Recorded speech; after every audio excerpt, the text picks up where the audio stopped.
ada beberapa cerita di Alkitab, kisah yang mengingatkan kepada kita sehubungan dengan hal tersebut. Di kesempatan ini, saya mau mengajak kita semua untuk membuka Injil Matius pasal 25, ayat yang pertama sampai ayat yang ke-13. Kisah ini adalah kisah yang sudah sangat sering kita dengar. Ya, sudah sangat sering kita dengar. Namun sangat baik kalau kita coba pelajari kembali apa yang dikatakan oleh Tuhan kepada kita melalui peristiwa ini.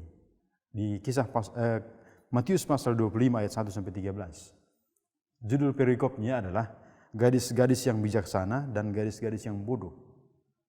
Ini yang terdapat di sana. Nah, saudara-saudara, saya akan bacakan. Kalau boleh, pastikan saudara sudah pegang Alkitab. Dan kalau tidak bisa pegang Alkitab fisik, mungkin Alkitab elektronik. Tapi alangkah baiknya kalau sama-sama kita membaca dari Alkitab. Nah, saya akan baca Matius pasal 25 ayat 1 sampai 13. Kalau saudara punya Alkitab di rumah, sudah buka, baca dalam hati, saya akan baca dari tempat ini. Demikian firman Tuhan. Pada waktu itu, hal kerajaan surga seumpama 10 gadis yang mengambil pelitanya dan pergi menyongsong mempelai laki-laki.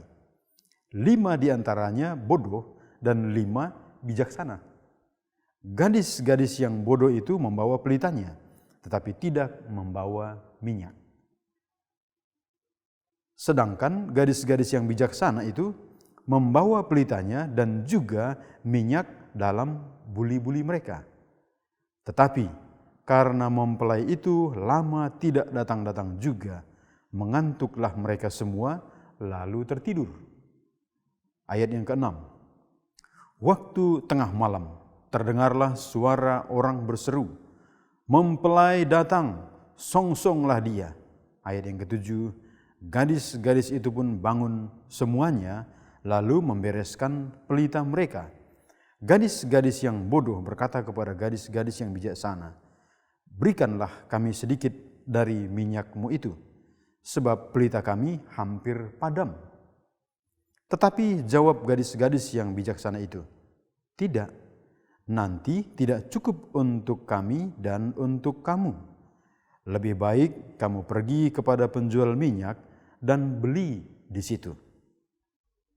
Akan tetapi, waktu mereka sedang pergi dan membelinya, datanglah mempelai itu dan mereka yang telah siap sedia masuk bersama-sama dengan dia ke ruang perjamuan kawin, lalu pintu ditutup. Ayat yang ke-11. Kemudian datang juga gadis-gadis yang lain itu dan berkata, "Tuhan, Tuhan, bukakanlah kami pintu." Ayat yang ke-12. Tetapi ia menjawab, "Aku berkata kepadamu, sesungguhnya aku tidak mengenal kamu." Ayat yang ke-13. Karena itu berjaga-jagalah, sebab kamu tidak tahu akan hari maupun akan saatnya. Saudara yang kekasih dalam nama Tuhan, pemirsa Hope Channel yang dikasihi Tuhan. Dari perumpamaan ini, kita melihat, kita mendengar apa yang sedang terjadi di sana. Diberikan fokus kepada kita dengan 10 gadis. Saudara yang kekasih dalam nama Tuhan, ke-10 gadis ini adalah memiliki kesamaan.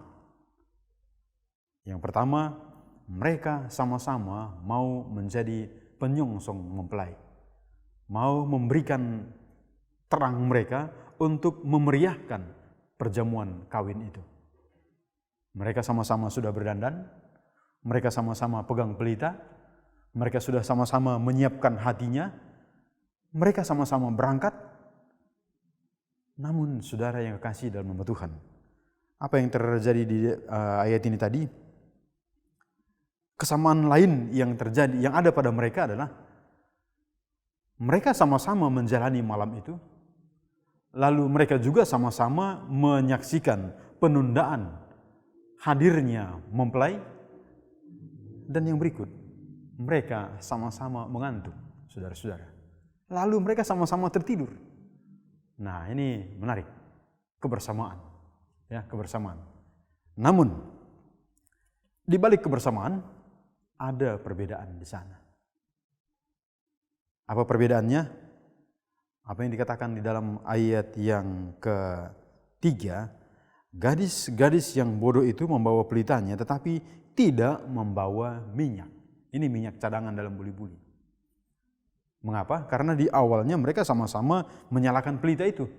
Lalu mereka ketika mempelai datang pada tengah malam, pelita mereka hampir redup. Lalu gadis-gadis yang bijaksana menambah minyak yang dari buli-buli, tapi kelompok gadis yang bodoh tidak ada tambahan. Namun saudara-saudara yang kekasih dalam nama Tuhan, apakah tidak ada belas kasihan dari orang-orang yang disebut kelompok yang bijaksana ini? Sebetulnya bukan ke sana arahnya, karena orang-orang yang 5 yang tidak membawa minyak itu juga sebetulnya dia punya uang untuk membelikan minyak. Terbukti ketika yang punya minyak itu katakan, nanti kalau dibagi ini tidak cukup untuk kami dan untukmu. Lebih baik kamu pergi saja kepada penjual minyak, beli di sana, lalu datang. Dan betul, mereka punya uang, mereka pergi beli. Ya, itu yang dicatat dalam kisah ini tadi. Ketika mereka sudah membeli, dan mereka pun datang kembali kepada acara perjamuan kawin itu. Nah, saudara-saudara yang kekasih dalam nama Tuhan, waktu berlalu.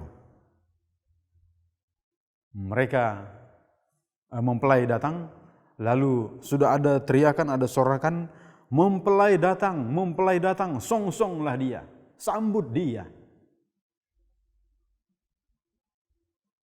Di balik banyak kesamaan mereka tadi, banyak persamaan yang ada di ke-10 anak gadis ini, ada yang membuat mereka berbeda, saudara-saudara.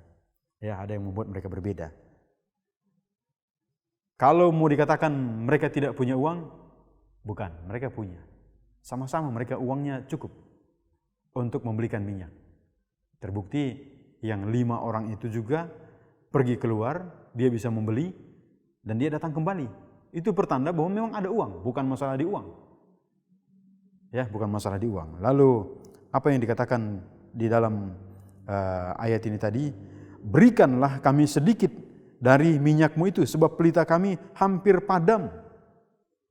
Saudara yang kekasih dalam nama Tuhan, mungkin di satu saat kita akan mengatakan, wah ini mereka ini tidak ada kasihnya ini. Saudara yang kekasih, ini bukan menceritakan tentang kasih atau tidak kasih di sana, namun bagaimana kesiapan. Ini yang dituntut, ini yang diingatkan kepada kita sehubungan dengan perumpamaan-perumpamaan di dalam Matius pasal 25 ayat 1 sampai 13. Mereka ada, bukan kekurangan. Ya, mereka ada modalnya, tapi mereka tidak menggunakannya. Ya, mereka tidak menggunakannya. Saudara-saudara yang kekasih, apa yang dikatakan di ayat ini tadi, akan tetapi waktu mereka sedang pergi untuk membelinya, datanglah mempelai itu, dan mereka yang telah siap sedia masuk bersama-sama dengan dia ke ruang perjamuan kawin, lalu pintu ditutup. Ada beberapa pelajaran yang menarik yang kita akan dapatkan melalui Matius pasal 25 ayat 1 sampai ayat yang ke-13. Saudara-saudara yang kekasih dalam nama Tuhan, saya percaya saudara juga saat ini sedang menantikan kedatangan Tuhan yang sudah semakin dekat. Saudara juga sedang merindukan Yesus datang menjemput kita semua. Kita sama-sama menantikan itu, kita sama-sama menyanyikan lagu-lagu pengharapan untuk kedatangan Yesus. Kita sama-sama juga menyatakan yel-yel Yesus segera datang. Sama-sama saudara-saudara. Namun suatu saat akan ada yang membedakan kalau kita tidak ada memiliki minyak. Atau dalam bahasa Alkitab, minyak ini sering digambarkan dengan Roh Kudus. Dan Roh itu semua harus meminta. Menurut Injil Lukas yang mengatakan minta Ya, memang roh itu sudah dicurahkan, sudah diturunkan. Namun kita harus meminta dalam konsep membuka hati terhadap kehadiran Roh Kudus itu dalam diri kita. Membuka hati. Ya, membuka hati. Nah, saudara-saudara yang kekasih dalam nama Tuhan, persamaan-persamaan lain yang dalam kehidupan kita saat ini. Mungkin kita akan mengatakan, saya juga baca Alkitab, saya juga ada renungan di pagi hari, bersaat teduh, saya juga ada renungan di malam hari, penyerahan kepada Tuhan. Saya juga sudah pergi di gereja. Namun yang menjadi perbedaan adalah seperti ini. Sama-sama ke gereja, tapi satu datangnya cepat, satu sedikit lebih lambat. Nah, ini dia saudara-saudara. Sama-sama ke gereja, sama-sama dengan iman yang ada pada kita. Tapi mungkin satu, kalau misalnya sama-sama baca Alkitab, satu membacanya dengan penuh kerinduan untuk melihat kehendak Tuhan, sementara satu membaca hanya sebagai sebuah tuntutan. Nah, ini yang membedakan di sana. Hanya untuk mengisi, ini daftar bacaan Alkitab, saya akan baca, selesai. Pokoknya dalam 1 tahun selesai baca Alkitab. Hanya sekedar mengisi daftar. Walaupun membaca Alkitab, saya juga berdoa, sama-sama berdoa. Sama-sama dalam KOR, misalnya di sana KOR di gereja, sama-sama dalam aktif dalam kegiatan-kegiatan gereja. Tapi saudara-saudara, di balik itu ada yang sering membedakan. Saya ada di sana aktif karena apa? Motif di sana. Motif di sana. Nah, ini sama. Mungkin ya karena itu sifatnya tadi misalnya KOR, lalu baju juga bisa seragam, saudara-saudara. Ya, baju bisa seragam. Bagi para lelaki, selain baju, mungkin dasinya juga seragam. Sama.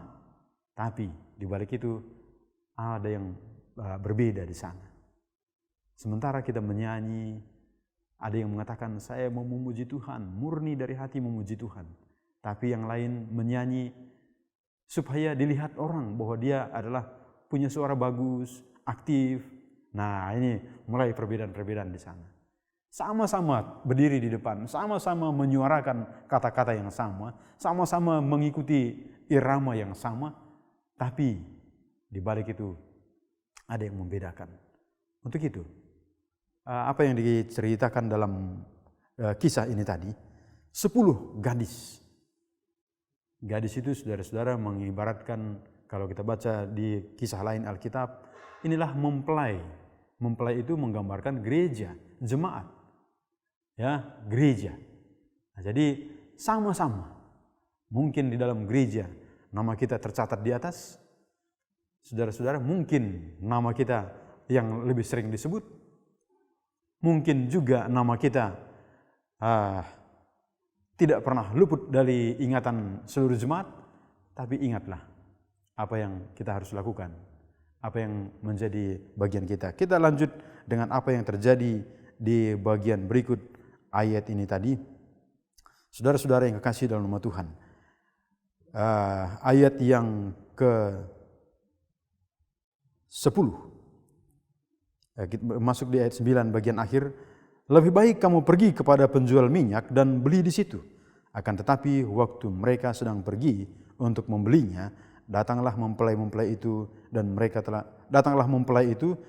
mereka yang telah siap sedia masuk bersama-sama dengan dia ke ruang perjamuan kawin itu, lalu pintu ditutup. Ini yang terjadi. Mereka pergi karena perkataan gadis-gadis yang bijaksana, lebih baik kamu pergi kepada penjual minyak dan beli di situ. Ada waktu yang disebut dengan terlambat, saudara-saudara. Di waktulah kita bisa mengerti itu. Ya, waktu itu bisa menyatakan kepada kita bagian orang yang terlambat. Tapi firman Tuhan mengingatkan kepada kita tidak seperti itu. Ya, tidak seperti itu.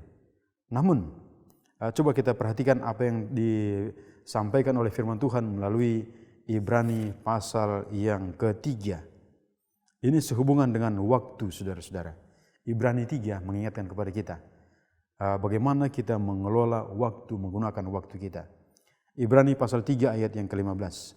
Tetapi apabila pernah dikatakan, pada hari ini jika kamu mendengar suaranya, janganlah keraskan hatimu seperti dalam kegeraman. Ini dia. Saudara yang kekasih dalam nama Tuhan, firman Tuhan mengatakan pada hari ini. Nah, kalau besok itu berarti sudah terlambat. Makanya perkataan ini katakan pada hari ini jika kamu mendengar suaranya, janganlah keraskan hatimu seperti dalam kegeraman. Nah, disinilah yang membedakan. Yang lain begitu mendengar lakukan, tapi sebagian tunggu besok, tunggu bulan depan, tunggu tahun depan. Akhirnya waktu tidak disangka-sangka, mungkin kita akan mengatakan terlambat. Kembali di dalam pasal yang keempat juga mengatakan hal yang sama. Ibrani pasal 4 ayat yang ke-7. Sebab itu ia menetapkan pula suatu hari, yaitu hari ini, ketika ia setelah sekian lama berfirman dengan perantaran Daud seperti yang dia katakan di atas. Pada hari ini jika kamu mendengar suaranya, janganlah keraskan hatimu. Ini mengingatkan kepada kita saudara-saudara untuk tidak menunda. Ya, gadis-gadis yang bodoh menurut Matius pasal 25. Mereka ada uang, mereka ada modal, mereka sama-sama dengan gadis-gadis yang bijaksana itu, tapi mereka dengan yakin, nanti pasti cukup ini, nanti percaya diri. Makanya apa yang dikatakan di sini pada hari ini. Ini yang menjadi amaran kepada kita. Ketika kita melakukan sesuatu, apa yang dikatakan oleh firman Tuhan, lakukanlah semua itu. Mari kita lihat ayatnya di dalam 1 Korintus pasal yang ke-10. Saudara yang kekasih dalam nama Tuhan, kita mau dengar suara Tuhan lewat firman ini. 1 Korintus pasal yang ke-10 mengingatkan kepada kita, bila mana kita melakukan sesuatu, lakukanlah semuanya itu untuk kemuliaan Tuhan. Jangan ada berpikir ketika saya tampil, saya ini sekarang melakukan sesuatu supaya saya di depan. Tidak jarang saudara-saudara, saya juga sering melihat kalau mau menyanyi, tidak mau di baris kedua atau baris ketiga, tapi maunya di baris ke depan. Apa maksud? Ya tentu supaya dilihat, ya kan begitu. Jadi sama-sama untuk melayani Tuhan, sama-sama dalam pelayanan, tapi ada yang membedakan di sana adalah motif. Ya, yang membedakan motif. Saudara, pemirsa Hope Channel di mana saja Anda berada, Tuhan mau kehidupan kita, pelayanan kita menjadi berkat bagi orang lain. Ya, Tuhan mau ketika Dia datang. Menurut Matius pasal 25 ayat 1 sampai ayat yang ke-13 ini tadi. Di bagian awal dikatakan pada waktu itu hal kerajaan surga seumpama 10 gadis yang mengambil pelitanya dan pergi menyongsong mempelai laki-laki. Lalu di ayat yang ke-13 dikatakan saudara-saudara, karena itu berjaga-jagalah sebab kamu tidak tahu akan hari maupun akan saatnya. Ada ayat yang hampir sama dengan perkataan ini dalam Matius pasal yang ke-7 ayat 21 sampai 23. Saya akan bacakan. Demikian firman Tuhan. Bukan setiap orang yang berseru kepadaku, Tuhan, Tuhan, akan masuk ke dalam kerajaan surga, melainkan dia yang melakukan kehendak Bapa-Ku yang di surga. Pada hari terakhir, banyak orang akan berseru kepadaku, Tuhan, Tuhan, bukankah kami bernubuat demi nama-Mu, dan mengusir setan demi nama-Mu, dan mengadakan banyak mujizat demi nama-Mu juga. Ayat 23, ini yang hampir sama dengan peristiwa di Matius pasal 25. Pada waktu itulah aku akan berterus terang kepada mereka dan berkata, aku tidak pernah mengenal kamu. Enyahlah daripadaku, hai kamu sekalian pembuat kejahatan. Saudara yang kekasih dalam nama Tuhan, 10 anak gadis yang sudah mempersiapkan dirinya, yang sudah menyatakan dirinya siap untuk kedatangan mempelai. 10 mereka dengan motivasi yang sama, dengan semangat yang sama, ke-10-nya mereka membawa peralatan yang sama, pakaian pesta. Lalu ada pelita. Mereka membawa itu, saudara-saudara. Lalu ketika mereka kehabisan minyak, mereka pergi. Masih ada waktu mereka pergi membeli. Tapi waktu sudah terlambat. Waktu mengatakan sudah terlambat. Lalu pemimpin pesta katakan, aku tidak mengenal kamu. Saudara yang kekasih dalam nama Tuhan, apa yang dicatat juga dalam Matius pasal 7. Ini sesuatu yang menarik untuk kita simak, untuk kita perhatikan. Karena ayat 22 berkata, pada hari terakhir banyak orang berseru kepadaku, Tuhan, Tuhan, bukankah kami bernubuat demi namamu? Bernubuat, saudara-saudara. Lalu bagian berikut. Dan mengusir setan demi namamu. Ketika mengalami kuasa, mengalami peristiwa, bisa mengusir setan. Itu juga sesuatu yang luar biasa. Kami sudah mengusir setan demi namamu. Sesuatu pengalaman rohani sebetulnya sudah cukup baik ini. Lalu yang berikut. Dan mengadakan banyak mujizat demi namamu juga. Saudara-saudara, ini mengklaim ini ceritanya. Kami sudah di bagian awal dikatakan tadi bernubuat demi namamu, mengusir setan demi namamu, mengadakan banyak mujizat demi namamu juga.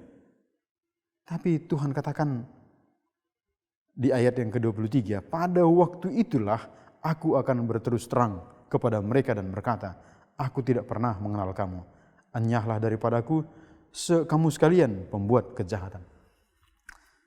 Kita tidak mengharapkan hal itu terjadi dalam diri kita. Tapi yang Tuhan mau dari kita semua, saudara-saudara. Saya mau mengajak kita. Apa yang dikatakan di bagian awal tadi, pada waktu itu hal kerajaan surga seumpama 10 gadis yang mengambil pelitanya dan pergi menyongsong mempelai laki-laki. Saudara yang kekasih dalam nama Tuhan, ingat peristiwa ini. Semua kita sedang menantikan kerajaan surga. Ya, umat-umat Tuhan menantikan kerajaan surga. Kapan saya bisa masuk surga? Kapan surga itu datang? Sehingga muncul juga lagu-lagu yang mengingatkan kepada kita sehubungan dengan surga. Ya, mungkin ada yang mengatakan ada negeri yang amat senang. Ada negeri yang amat indah. Lalu dengan penuh sukacita juga menyanyikan, adakah bintang-bintang di mahkotaku? Adakah bintang-bintang di mahkotaku? Lalu kadang kita juga mendengarkan puji-pujian ini bagaimana membayangkan kerinduan sebetulnya. Tapi saudara-saudara, sebagaimana ke-5 gadis yang satu kelompok tadi, mereka menyanyikan tapi tidak menghidupkannya. Saudara yang dicintai Tuhan, yang dikasihi Tuhan, ingatlah ketika kita mengucapkan sesuatu, lakukan untuk kemuliaan Tuhan. Ketika kita menyanyi, lakukan untuk kemuliaan nama Tuhan. Lalu di ayat yang ke-13, perkataan yang dinyatakan di ayat dari Matius pasal 25 ini tadi. Karena itu, berjaga-jagalah sebab kamu tidak tahu akan hari maupun saatnya. Yang dimintakan kepada saudara dan saya adalah berjaga-jaga. Ya, berjaga-jaga. Ketika posisi kita berada dalam posisi berjaga-jaga, sebagaimana ke-10 gadis yang menjadi penyongsong mempelai ini tadi, saudara-saudara, catatan Alkitab mengatakan mereka sama-sama tertidur. Nah, jadi kalau mau dikatakan lelah, sama-sama lelah. Kalau mau dikatakan mereka tertidur, ya sama-sama tertidur. Tapi bagi orang yang memiliki persiapan, ketika dia sedang tidur sekalipun, ketika dikatakan mempelai datang, dia langsung segera bisa membereskan, mempersiapkan yang terbaik dalam dirinya. Saudara yang kekasih dalam nama Tuhan, di kesempatan ini sekali lagi saya mau mengajak seluruh pemirsa Hope Channel di mana saja Anda berada. Pastikan ketika kita berada di rumah Tuhan. Ketika kita sudah menjadi bagian dari umat yang percaya, yang menantikan kedatangan Yesus yang kedua kali, yang merindukan kerajaan surga. Matius pasal 25 ayat 1 dan ayat 13 mengingatkan kepada kita saudara-saudara, kalau mau ingat sehubungan dengan kerajaan surga. Ayat 13 katakan, karena itu berjaga-jagalah sebab kamu tidak tahu akan hari maupun saatnya. Berjaga-jaga. Yang pasti adalah kerajaan surga itu akan turun. Yesus akan segera datang. Pastikan iman saudara tetap dalam ketergantungan dengan Tuhan. Pengharapan saudara tetap teguh dalam Tuhan, kokoh. Sehingga ketika Yesus datang, tidak dikatakan kepada kita, aku tidak mengenal kamu. Sangat disayangkan saudara-saudara. Sangat disayangkan kalau itu terjadi. Sudah melayani Tuhan, sudah bekerja untuk Tuhan, sudah berbakti kepada Tuhan. Tapi Tuhan katakan, aku tidak kenal kamu. Sangat disayangkan, sangat menyedihkan pengalaman-pengalaman seperti itu. Saudara yang kekasih dalam nama Tuhan. Yang pasti adalah ketika kita berseru kepadanya, Dia mendengar kita. Ketika kita datang kepada Tuhan, Dia pun menolong kita. Ketika kita mengatakan, aku mau menjadi bagian dari umat Tuhan, menantikan kerajaan surga itu, maka Tuhan pun akan menolong kita. Saudara-saudara, saya mau mengajak untuk kita semua, persiapkan diri, persiapkan hati, hari ini, bukan besok, bukan bulan depan. Bagi yang masih sekolah, bukan nanti sudah tamat sekolah. Bagi yang sudah bekerja, jangan katakan nanti setelah saya pensiun. Tapi hari ini, sebagaimana Ibrani mengatakan tadi, pada hari ini, ketika kamu mendengar suaranya, jangan keraskan hatimu. Saya mau berdoa untuk saudara-saudara, dan mari kita bersatu dalam hati kita. Katakan kepada Tuhan, saya siap untuk kedatangan Yesus, untuk kerajaan surga. Kita berdoa. Bapa dalam surga, Bapa yang kami sembah dalam nama Yesus. Terpujilah nama Tuhan. Kesempatan yang baik Tuhan sudah berikan